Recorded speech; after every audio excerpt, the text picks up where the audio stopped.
Di suatu pagi yang cerah, embun tipis menyelimuti permukaan Danau Toba yang luas dan mempesona. Air danau berkilauan seperti permata, memantulkan cahaya matahari pagi yang mulai naik, menciptakan pemandangan yang memukau dari sekitaran perbukitan hijau yang menjulang.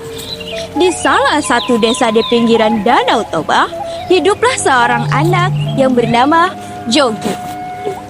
Jogi adalah anak laki-laki berusia 10 tahun, berbadan mungil namun bersemangat. Setiap pagi, ia selalu bangun sebelum matahari sepenuhnya naik, mempersiapkan pancing tua warisan milik ayahnya.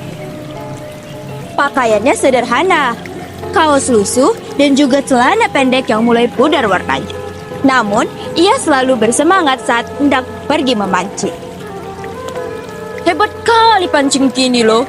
Sudah banyak kali kan ku dapat dari pancing ini, ujarnya dengan bangga. Namun, ia tidak tahu bahwa hari itu adalah hari yang merubah hidupnya karena satu kejadian yang tidak terduga. Saat matahari mulai condong ke arah barat, Jogi melangkahkan kaki lelahnya pulang ke rumah. Kail pancing yang semula menjadi harapan, kini tergantung lemah di bahunya.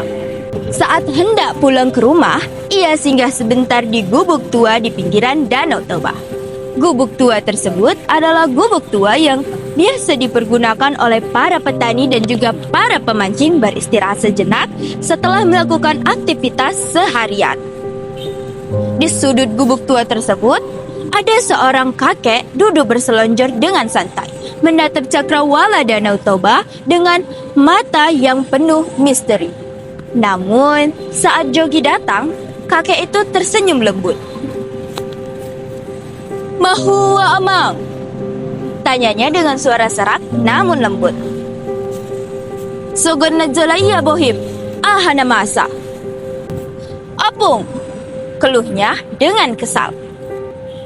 "Sadarion, au mengkail.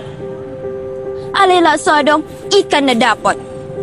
Ikan-ikan dangolo kaluar ramang," ujarnya pelan. Penjaga Tau Toba ngamuruk. "Alani, ula-ula ni jolma na membelakon sampah sembarangan." Jogi kemudian tertegun. Ia teringat dengan tumpukan sampah plastik yang berserakan di sepanjang pinggiran Danau Toba. Botol air mineral, sampah plastik makanan, dan sampah lainnya yang dibuang oleh para wisatawan sembarang. "Apung, melohuk payas, mula ada musa yang kaikan ni?" tanya Jogi dengan penuh harap. Kemudian kakek tersebut tersenyum lebar. "Mula doyama." Sore harinya, Jogi berkumpul dengan teman-temannya di pinggir desa. Dengan antusias, ia membagikan cerita yang ia dengar dari kakek tua yang ada di bumi. "Tahu kalian weh," ujarnya dengan semangat. "Kemarin itu aku mancing, tapi gak dapat satu pun aku ikat. Nah, pas pulang mancing itu, jumpa aku sama kakek-kakek di gubuk. Dibilangnya, aku gak dapat ikan tuh karena penjaga Danau Toba lagi marah." Teman-temannya mendengarkan dengan serius. Si Bento, anak paling keras kepala pun bertanya, "Alah, marah kenapa pula?" "Gara-gara sampah," jawab Jogi. "Turis-turis itu buang sampah sembarangan kali. Danau Toba pun kotor dibuat orang itu." "Serius kau?" tanya Bento dengan nada berbisik. Jogi hanya mengangguk. "Pantaslah dari kemarin gak dapat aku ikan satu pun.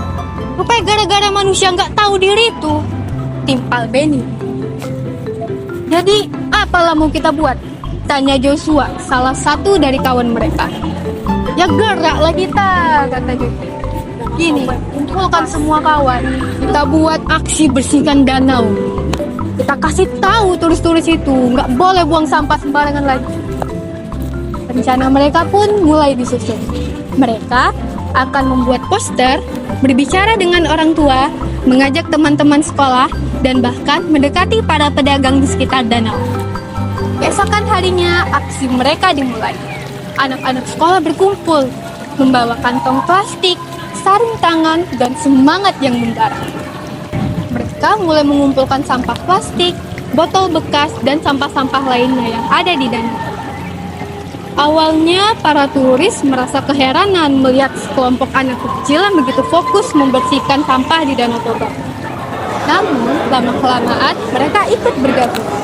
Tak hanya itu, bahkan para pedagang-pedagang lokal pun ikut tergerak hatinya, membantu dan memberikan dukungan. Minggu demi minggu berlalu, Danau Toba perlahan berubah. Airnya kembali menjadi jernih, ikan-ikan bermain di permukaan, dan pemandangannya kembali mempesona. Suatu malam, setelah kegiatan membersih-bersihkan di Danau Toba, ibunya Jogi pun duduk di halaman rumah Jogi. Karena penasaran, ibundanya Jogi pun bertanya kepada Jogi, "Jogi, kemarilah nak. Ibu ingin berkata kepadamu." Jogi pun duduk di depan ibunya. Ibunya berkata, "Jogi, bagaimana bisa kau menggerakkan begitu banyak orang untuk membersihkan danau Toba yang begitu luasnya? Bukankah itu suatu pekerjaan yang sangat luar biasa bagi anak seusiamu?" Jogi pun tersenyum. Kemudian ia berujar, "Itu semua, Mak, gara-gara perkataan kakek tua yang ada di pinggir danau."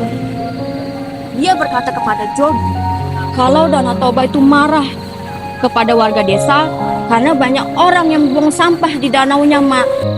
"Hah? Kakek tua yang mana, Jogi?" Tanya ibu Jogi karena penasaran. "Itu loh, Mak, kakek tua yang berada di pinggir Danau Toba." Ibunya Jogi pun tampak bingung atas perkataan Jogi. Ibu Jogi pun berkata, "Tapi kan, Nak, tidak ada kakek tua yang berada di pinggir danau tersebut. Apa kamu salah lihat?" Kemudian Jogi membantah perkataan ibunya. "Tidak, Mak, ada. Kalau Emak nggak percaya, mari ikut Jogi, Mak. Kita ke danau Toba." Kemudian ibunya Jogi dan Jogi pun berjalan menuju gubuk tua yang berada di pinggir Danau Toba. Sampainya di sana, mereka pun bertemu dengan seorang kakek tua yang tengah tersenyum menyambut kedatangan mereka. Lalu Jogi pun berujar, "Nah, itu kan kakek tuanya, Mak. Mak sih nggak percaya sama Jogi." Lalu ibu Jogi pun tersenyum kepada kakek tersebut. Ibunya Jogi berpikir bahwa kakek ini adalah salah satu dari sanak saudara yang keluarganya berada dari desa ini. Kemudian ibunya Jogi berkata kepada kakek itu, "Wah, kakek keren. Bisa mengarang cerita yang begitu luar biasa.